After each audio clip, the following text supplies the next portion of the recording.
চাচা ইয়ে তো মোড়ালের ছেলে। এই তোর বাপ যে লোকের বিচার করে বেড়ায় তার ছেলে এইসব নোংরা কাজ করে বেড়াচ্ছি। চ কাল সকালে তোর বিচার হবে। কিসের বিচার? দেখো তোমরা যেটা ভাবছো সেটা না।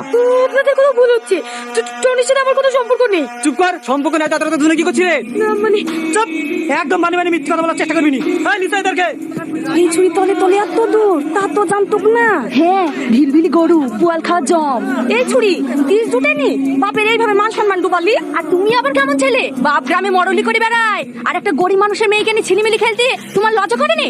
আজ দেখছি মোড়ালে এই ছেলে কি বিচার করে। চাচা চুপ করো, ওই তো মোড়াল আসছে। মোড়াল আসলে তো কি হবে? ওর ছেলে ন্যায্য বিচার করবে নাকি? হ্যাঁ আমি ন্যায্য বিচারই করবো। টনি তোকে আমি এই শিক্ষা দিয়েছিলাম, গ্রামে আমার একটা মান সম্মান আছে, সব ধুলিসাৎ করে দিলি।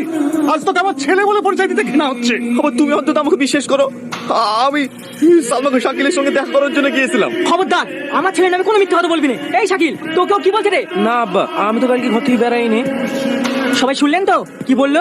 আমার ছেলে যদি এরকম কাজ করতো না গলা টিপে মেরে দিতাম। মোড়ল সাহেব, আপনার ছেলে কিন্তু আমার ছেলে নামে মিথ্যা বদনাম দিয়ে নিজে বাঁচার চেষ্টা করছে। আপনি এর ন্যায্য বিচারটা করুন। হ্যাঁ ন্যায্য বিচারই করবো। এই বলার সাথে এক্ষুনি ডেকে নিয়ে আয়, ওদের এক্ষুনি বিয়ে দিয়ে দিবো। না বা আমার কথাটা তো শোনো। আমার দ্বারা আমাকে আব্বা বলে ডাকবি না। আমি জানবো আমার ছেলে মারা গিয়েছে, তোর সঙ্গে আমার কোনো সম্পর্ক নেই।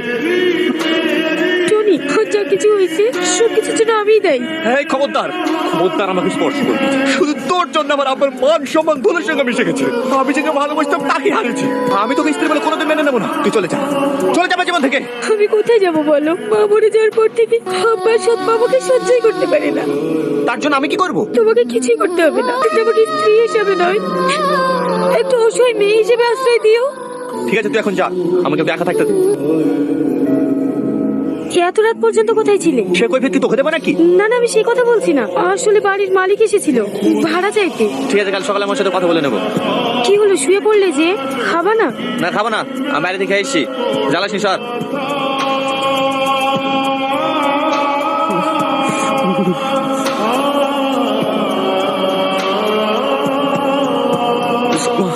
মাথাটা বিশাল যন্ত্রণা করছে। ঠিক আছে আমি এক্ষুনি তোমার মধ্যে বিক্রি মালিশ করে দিচ্ছি।